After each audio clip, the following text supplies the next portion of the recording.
Sejam bem-vindos ao canal Ciências Criminais em Áudio. Esta aula é dedicada a você estudante, bacharel ou concurseiro. Então, entre, encontre seu lugar, sente-se e faça silêncio. A aula já vai começar. Esta aula iremos tratar de Direito Processual Penal. Introdução ao estudo dos princípios constitucionais do processo penal. Contraditório e ampla defesa. Direito ao contraditório.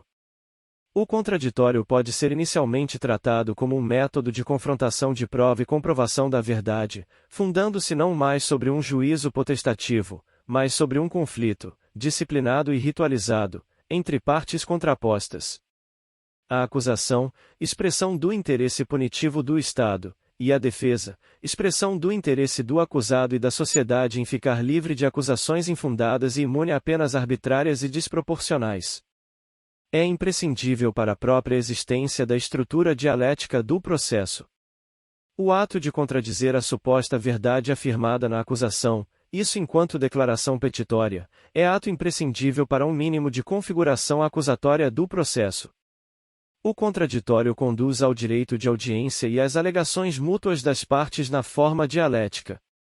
Por isso, está intimamente relacionado com o princípio do audiatur altera pars, pois obriga a reconstrução da pequena história do delito, seja feita com base na versão da acusação, mas também com base no alegado pelo sujeito passivo. O adágio está atrelado ao direito de audiência, no qual o juiz deve conferir a ambas as partes, sobre pena de parcialidade. Para Werner Goldsmith, em seu livro La Imparcialidade como Princípio Básico do Processo, Revista de Direito Processual, número 2, 1950, página 189. Também serve para justificar a face igualitária da justiça, pois aqui empresta audiência a uma parte, igual favor deve ela a outra. O juiz deve dar ouvida a ambas partes, sob pena de parcialidade, na medida em que conheceu apenas metade do que deveria ter conhecido.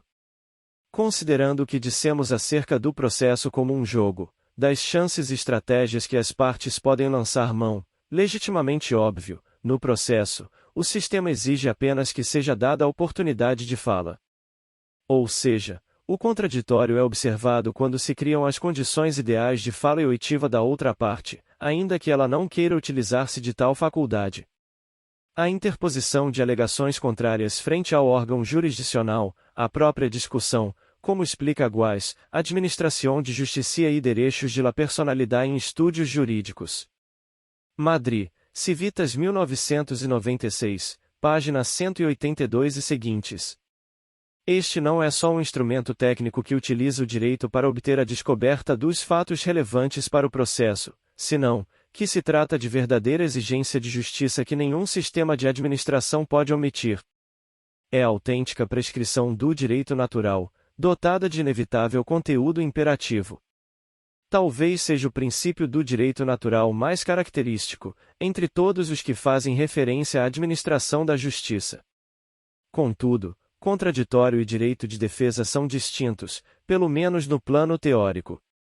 Pellegrini Grinover em seu livro, As Nulidades no Processo Penal, segunda edição, 1992, página 63, explica que a defesa e contraditório estão indissoluvelmente ligados, porquanto é do contraditório, visto em seu primeiro momento, da informação, que brota o exercício da defesa, mas é esta, como poder correlato ao da ação que garante o contraditório.